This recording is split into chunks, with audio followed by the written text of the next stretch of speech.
अस्सलाम वालेकुम dear student. आज हम फर्स्ट ईयर बायोलॉजी में से चैप्टर नंबर 1 में से आज हम नेक्स्ट इम्पॉर्टेंट ऑर्गेनेली को डिस्कस करेंगे, जो कि है हमारे पास प्लास्टिड्स। इस वीडियो में हम डिस्कस करेंगे प्लास्टिड के कैरेक्टरिस्टिक्स, टाइप्स ऑफ प्लास्टिड और फंक्शंस इसके क्या है वो हम डिस्कस करेंगे। सबसे पहले हम कैरेक्टरिस्टिक्स पे जाते हैं। Plastids double membrane bounded organelles हैं, ठीक है। They are found in plant cells and algae.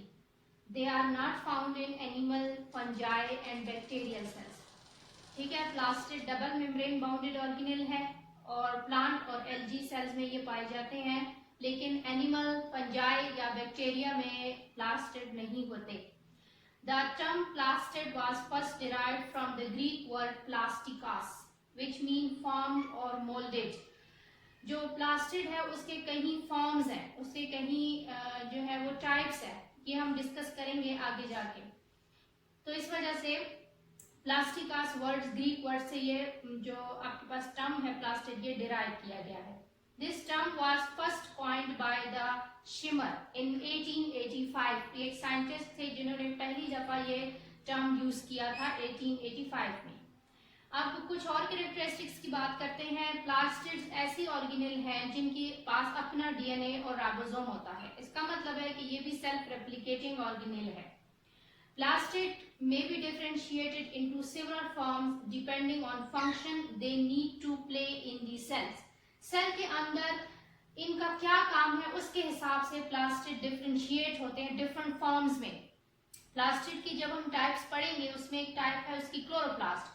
आप वेल फेमिलियर है कि क्लोरोप्लास्ट के अंदर क्लोरोफिल होता है जो कि प्लांट के लिए फूड प्रिपेयर करने में हेल्प करता है और वो लीव्स में जो है वो प्रेजेंट होता है, ठीक है। अभी हम इसके सिर्फ कैरेक्टरिस्टिक्स डिस्कस कर रहे हैं, इसके बाद जब हम टाइप्स पे जाएंगे तो इसको हम देखेंगे।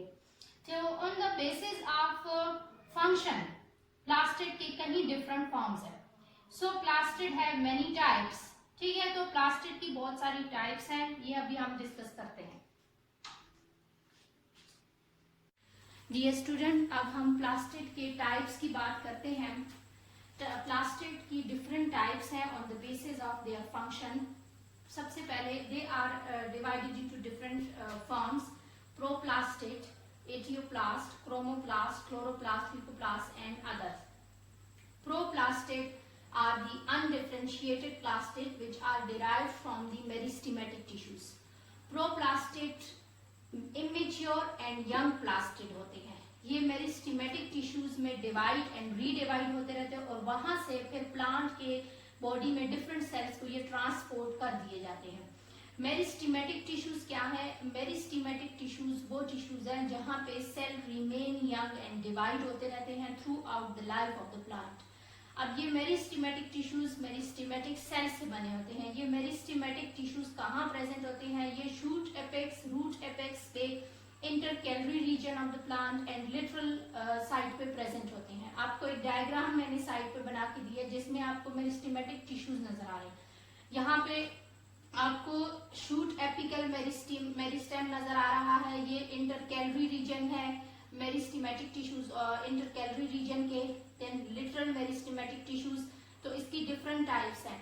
ये वो रीजन है पौधे का जहां पर cells remain young and divide होते रहते हैं थ्रू आउट द लाइफ, ठीक है। तो प्रोप्लास्टिड जो है ये बिल्कुल यंग एंड इमेच्योर प्लास्टिड होते हैं जहां ये मेरिस्टेमेटिक टिश्यूज में डिवाइड होते हैं and then they are transported to the distributed to the different cell types, ठीक है। Now depending on the structure where they are found and intracellular factors and light exposure, they are then converted to different forms like chromoplast, chloroplast, leucoplast. The main types: etioplast. Etioplast is the type of leucoplast, ठीक है, which on exposure to light develop into chloroplast, ठीक है। यानी एटियोप्लास्ट chloroplast में develop हो जाता है।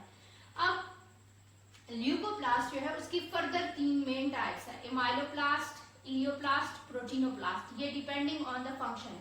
अब ये सिर्फ और सिर्फ आपने यहाँ पे टाइप्स याद रखनी है। इसके बाद हम डिस्कस करेंगे कि इन सब टाइप्स की क्या फंक्शन है प्लास्टिक।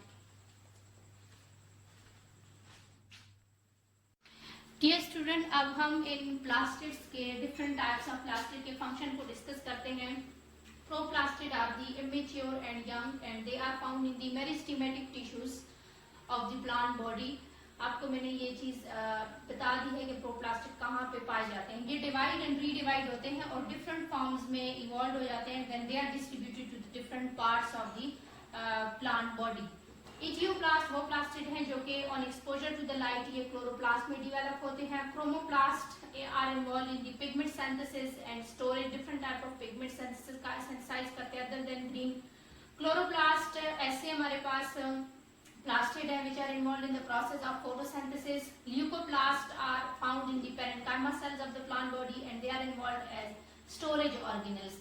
इसी वजह से ल्यूकोप्लास्ट की different types on the basis of the substance which they store. Amyloplast क्या करते हैं? स्टार्च एंड शुगर को स्टोर करते हैं। इलियोप्लास्ट लिपिड को स्टोर करते हैं। प्रोटीनोप्लास्ट प्रोटीन्स को स्टोर करते हैं। तो ये हर प्लास्टिड के डिफरेंट फंक्शंस है। अब हम क्लोरोप्लास्ट के स्ट्रक्चर को डिटेल के साथ पढ़ेंगे। डियर स्टूडेंट, हम क्लोरोप्लास्ट को डिस्कस करने लगे हैं। क्लोरोप्लास्ट एक बहुत इंपॉर्टेंट ऑर्गेनेल है जो कि फोटोसिंथेसिस के प्रोसेस में अपना रोल प्ले करती है। Chloroplast is homogeneously distributed in the cytoplasm of the cell. Algae में ह्यूज सिंगल क्लोरोप्लास्ट प्रेजेंट होता है, लेकिन हायर प्लांट्स में एक सेल के अंदर क्लोरोप्लास्ट की तादाद 20 to 40 क्लोरोप्लास्ट हो सकते हैं। क्लोरोप्लास्ट का नंबर अगर इनसफिशिएंट हो तो it is increase by division. क्योंकि क्लोरोप्लास्ट के पास अपना डीएनए है, इसलिए वो डिवीजन के जरिए अपना नंबर इंक्रीज कर सकता है। इसी तरह से अगर क्लोरोप्लास्ट की जो नंबर है वो ज्यादा हो जाए सेल के अंदर तो डीजेनरेशन प्रोसेस के जरिए उसको वापस मेंटेन कर दिया जाता है। क्लोरोप्लास्ट के पास अपना DNA, RNA, protein synthesising machinery and ribosomes present होते हैं। क्लोरोप्लास्ट के राइबोसोम्स जो है वो 70S होते हैं, यानी कि जो प्रोकैरियोटिक राइबोसोम्स होते हैं उनकी तरह होते हैं। क्लोरोप्लास्ट का डीएनए डबल हेलिकल होता है, तकरीबन 24 माइक्रोमीटर एंड 135,000 बेस पेयर पे कंसिस्ट करता है। स्ट्रक्चर ऑफ क्लोरोप्लास्ट को हम यहाँ पे थोड़ा सा देखते हैं। इसके 3 मेन पार्ट्स हैं। एनवेलप है, स्ट्रोमा एंड थालाकॉइड्स है। जो एनवेलप है ये आपके 2 मेम्ब्रेन जो नजर आ रही हैं, इसको एनवेलप कहते हैं। स्ट्रोमा क्या है? इसका ग्राउंड पार्ट या मैट्रिक्स है, ये आपको नजर आ रहा है स्ट्रोमा, ठीक है। इसके अंदर मेम्ब्रेन बाउंडेड आपके पास ये साइट्स प्रेजेंट होते हैं, दे आर कॉल्ड थालाकॉइड्स। इस स्ट्रक्चर को हम डिटेल से अभी डिस्कस करते हैं। सो डियर स्टूडेंट, अब हम डिस्कस करते हैं structure of chloroplast. Chloroplast consist of 3 main parts, the envelope, stroma and thylakoids. अब आपको डायग्राम में साइड पे नजर आ रहा है। Envelope is made up of every chloroplast is bounded by envelope. Envelope is made up of double membrane, outer membrane and inner membrane. Diagram में देखें, आपके पास ये आउटर मेम्ब्रेन और ये आपके पास है इनर मेम्ब्रेन। आउटर मेम्ब्रेन जो है just like mitochondria, outer membrane में यहाँ पे पोरेंस प्रोटीन होते हैं जो कि मॉलिक्यूल्स की ट्रांसपोर्ट का काम करते हैं। जो इनर मेम्ब्रेन होती है इसकी वो सेमी परमिएबल होती है and rich in different proteins. Inter membrane space यहाँ पे जो प्रेजेंट होता है वो तकरीबन 25 to 75 एंगस्ट्रॉम यूनिट है। अब स्ट्रोमा की बात करते हैं। स्ट्रोमा जो क्लोरोप्लास्ट का होता है इट इज कॉल्ड मैट्रिक्स, ठीक है। ये आपके पास स्ट्रोमा है, ये पूरा रीजन जिसमें ये मैंने डायग्राम्स के सारे स्ट्रक्चर ड्रा किए हैं, ये पूरा रीजन इधर the outer and inner membrane is called stroma. Stroma जो है ये आपके पास प्रोटीनिशियस सब्सटेंस होता है, कलरलेस प्रोटीनिशियस सब्सटेंस है। इसके अंदर DNA, ribosomes, different all kind of RNA जिसमें transfer RNA, messenger RNA and ribosomal RNA सारे प्रेजेंट होते हैं।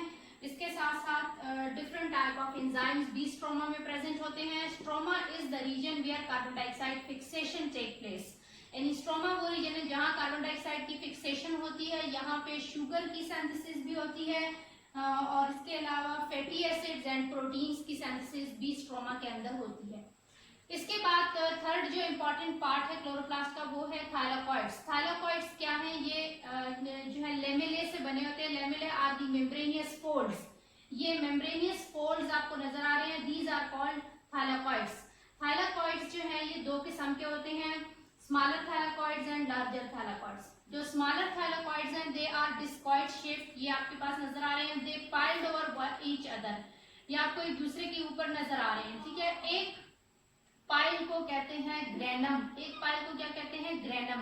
और जो ग्रेनम है इसमें तकरीबन 25 to 50 थाइलाकॉइड्स हो सकते हैं। एक ग्रेनम के अंदर 25 to 50 थाइलाकॉइड्स हो सकते हैं।